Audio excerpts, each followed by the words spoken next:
Welcome to Make It Last with Say Jaf and Kas. I'm your host, Harry Cassell. Jafari Roberts. Say Jaf and Kas. Welcome back, Say Jaf. Say Jaf, good to have you. Good to be back, guys. Let's get into it. Let's do it. For sure, we're only with you for about 10 to 15 minutes once a week, so let's make that time last. And when I say make that time last, I don't mean that the three of us are going to sit here and pretend that we know everything about Wichita State so you can fill out your brackets. We all like college basketball, and we're very excited, and we're going to be covering the tournament, but I'm not going to sit here and tell you which team is going to upset which team, because I don't study it like that. And quite frankly, no one studies it like that. It's not us, it's not anyone. I'm going to just watch the Final Four like a normal person.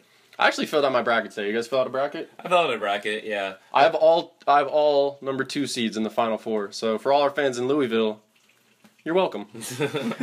Well, let's talk about some important things, at least to us. John Ross. He was this close to an island. You cost yourself an island.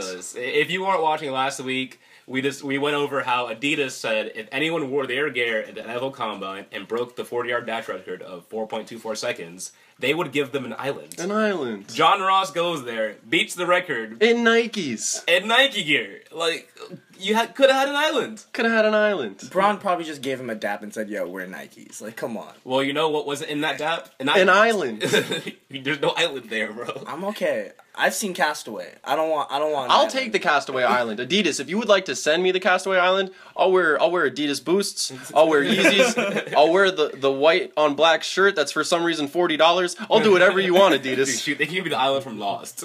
Dude, any island works for me. In other news, The Ringer came out with best fast food, and at the top of the list, Chick-fil-A fries. Agreed. I gotta agree with that. I don't even think Chick-fil-A fries is the best thing on the Chick-fil-A menu. See, that's debatable. It's the spicy chicken sandwich. Spicy chicken sandwich is That's really my nice. favorite thing too, but still. The fries are bomb. You just said that's your favorite thing, but the fries are better. The thing is, when the fries are wishy-washy. Where you go, the fries would be wishy-washy. But if they do them right, those fries are one of the best things, if not the best thing in fast food. I think that the KFC bowl is very good. I think orange chicken from Panda Express, anything from Chipotle. I think there's so many things that are... Jafari? I don't think Chipotle counts as fast food. Chipotle definitely counts as fast food. Okay, the Chipotle line is longer than the Korean War. I don't think that counts as fast food. It's 2017. If you're not ordering Chipotle on your telephone or on the internet, then this is a fun tip from us. Do that, and then you don't have to wait in line. Oh, whatever. Chick-fil-A gives you free treats when you order online, That's so... Right. And their fries are still the best. Exactly. Alright, moving on. The Cavs and the Warriors have dropped 5 of 7 without their respective Kevins. They're both named Kevin. Yeah, they're both named Kevin. That's a fun stat. Yeah, that's an interesting stat. And I think you're going to see teams like Boston and Washington make a push for that 1 seed, and then on the other side you're going to see the Spurs, because the Spurs play Golden State, I think, 2 more times. Right. And the Spurs are known to rest players around this time, and it doesn't, besides Tony Parker, it doesn't look, the only reason that Kawhi and LA were out is because of concussion and heart issues, but I think that they're going to make a run for the 1 seed. Yeah, I think they can do it. I mean, KD's out for, 2 more weeks still? Something like that. Mm-hmm. I mean, that's a lot of the games where they can catch up to the Warriors. They're not that far behind. So. Is that half a game behind? Yeah, exactly. Not half a game now. Worlds ahead, huh? After their win.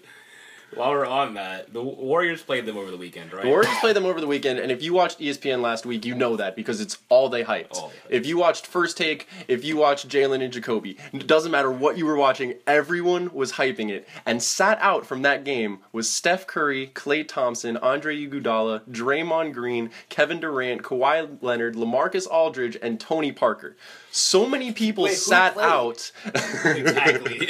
Who played? The Spurs D-League. That's better. So many people sat out that our favorite part of the whole game was Mark Jackson was drinking a sippy cup with his name on it. A legitimate Trojan sippy cup. And if you guys weren't watching the Knicks-Warriors game last week, the story behind that is at Madison Square Garden, there was an incident during that game. Knicks lost, of course.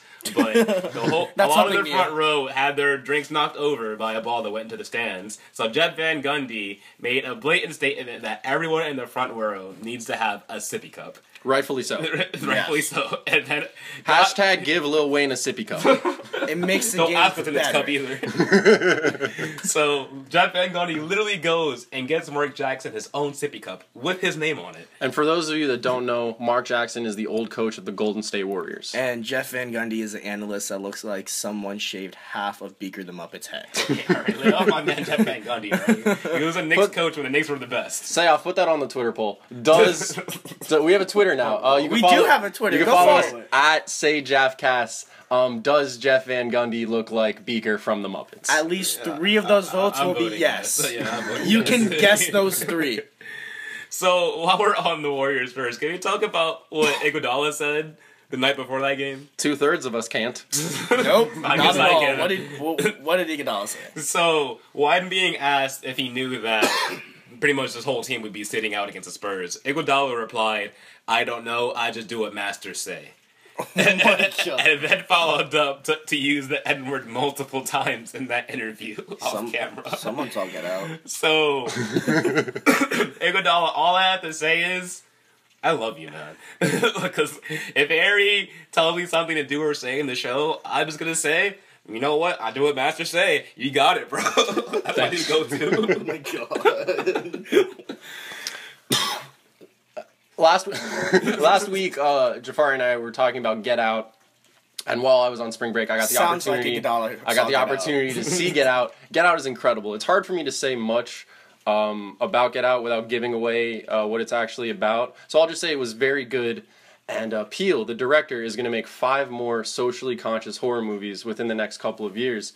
But I feel like you just did that. What is a socially conscious horror movie? Like, you made your own genre, and now you're like, yo, I'm going to beat this horse until it's past dead. He's already dead. Who's he going to target, dude? I just don't get it. Like, who's he going to go for? Another thing that really bothered me is there's a white boy in the movie, and in every scene he's holding a lacrosse stick. And as a white person that's never played lacrosse, I was like, this simply isn't enough. I'm literally watching a movie about racism, and I'm finding something else to be mad about. I reverse racism. Jeez. In other news, I was down for spring break, as all 3 of us were. And while I was down, I got the opportunity to hang out in Miami with my family. One of those people is a 15-year-old, my cousin Devin, and it's very exciting hanging out with a 15-year-old because they know everything. It's true. I thought it would be very exciting to have Devin come on the show because we don't know anything. We don't know anything. And so, you guys know What are we talking about? There we go. ladies and gentlemen, joining us right now, my cousin Devin Cassell. You with us, Devin? I am. All right, Devin, how you doing today? Say hi to Jafari and Sayoff. Hi, Jabari and Sayoff. Devin, how's it going, man? We're going to ask you a lot about the NFL free agency because, as I said, you know everything. But first, do you think the movie Get Out is racist for making a white boy hold a lacrosse stick the whole time? Absolutely. I think they're accurate. Ready for that one. I think they're accurate. I'd say. All right off the bat, we're going to talk about you and me. We grew up Dolphins fans, so Kenny Stills. What do you think about the Kenny Stills hire? I think it was a good move. I think we paid him a little bit too much, but in the long run, it's going to be a good move. All right. I feel that, Sayoff. If only you could catch the long ball. That's Wide open, surrounded by no one. Yeah, surrounded by no one. I I think they should be less worried about him catching long balls and more worried about guaranteeing him like the whole contract because I think he's definitely going to opt out after 1 or 2 years because he's not going to like the production from the Dolphins. I mean, I get that, but receiver is in his title. That might be a little important. His only job is to catch wide open passes. I feel like when he was negotiating, it was like him and his agent on one side of the table, and then on the other side of the table was the Dolphins GM, and the agent said, "Listen, me and my client want $10 million a year," and the Dolphins say something like, "Yeah, we really wanted to beat the Seahawks this year, so $8 million's gonna stick." All right, ongoing. Let's talk about Jafari's Giants. Oh, You guys picked up Brandon Marshall. Brandon Marshall, attaboy. Devin, this is your favorite pickup, right? Best move in free agency was picking up Brandon Marshall. Has to be. Best move in free I agency. gotta agree with the man. This is a real smart guy you have here.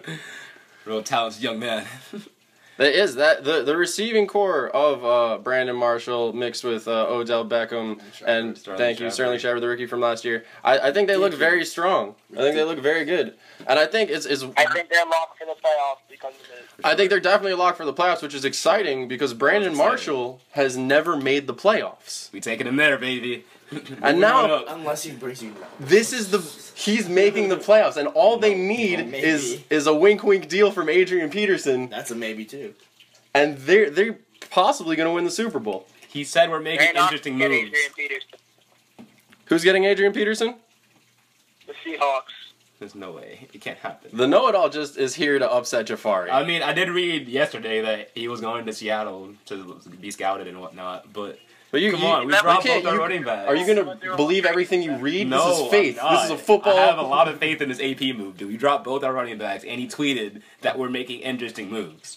But come on, this has to happen. We need has it. he visited you? You know what? We're one AP away from a Super Bowl, so I'm holding on to this. Don't let me lose it, please. Another interesting move, Brock Osweiler got moved along with a second-round pick to go to Cleveland. What do you think about that, Devin? Awful move. And Oh, there we go. Osweiler, get rid of Osweiler. Osweiler's just not a franchise quarterback. Or trade away Osweiler before the season starts. So if you're the Texans, do you try to get Tony Romo, or what's the move there? If you were the Texans, I don't think Tony Romo should go to the Texans because they're more like younger base. I think the Texans should try and go for Watson or I think anyone besides the Browns should go for Watson because I'm sick of them ruining quarterbacks that I like. Watson, he took down Alabama almost by himself, and as someone that goes to UF, I'm a big fan. You gotta love Watson for that. Please don't end up on the Browns with Deshaun Watson. Just save yourself. Maybe you do the Eli Manning thing, just hold off. Exactly, dude. You'll make it to the Chargers, get traded to the Giants, and then all of a sudden you replace Eli. Speaking about Cleveland, Terrell Pryor got moved to the Redskins. An important statistic about him. Played for 6 different quarterbacks last year. Do you think this is a good move for the Redskins? Absolutely. I mean, they needed to fill Deshaun Jackson's spot, and they did with this.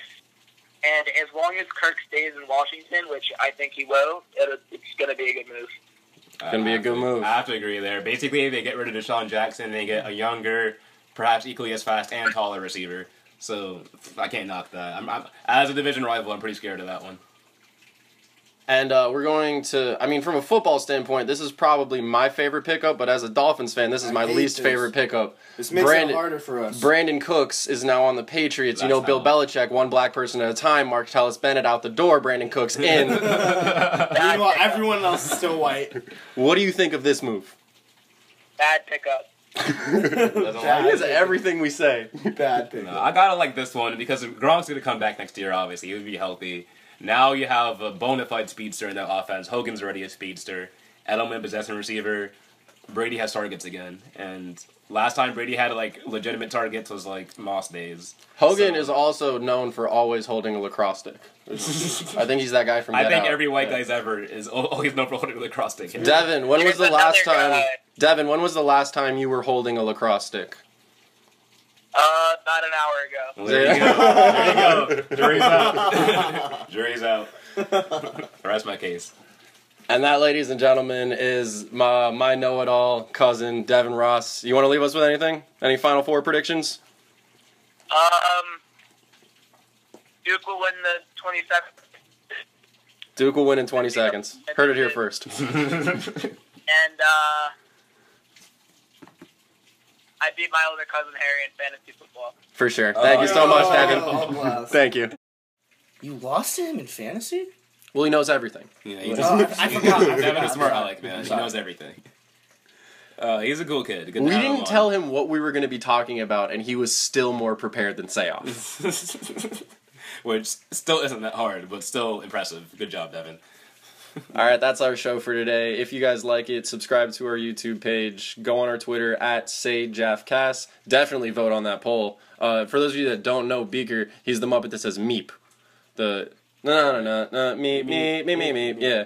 It's a yes. It's a yes. Go vote yes. He looks like Jeff Van Gundy. You guys are just mean. Hey, you know what, guys? It's been a good show.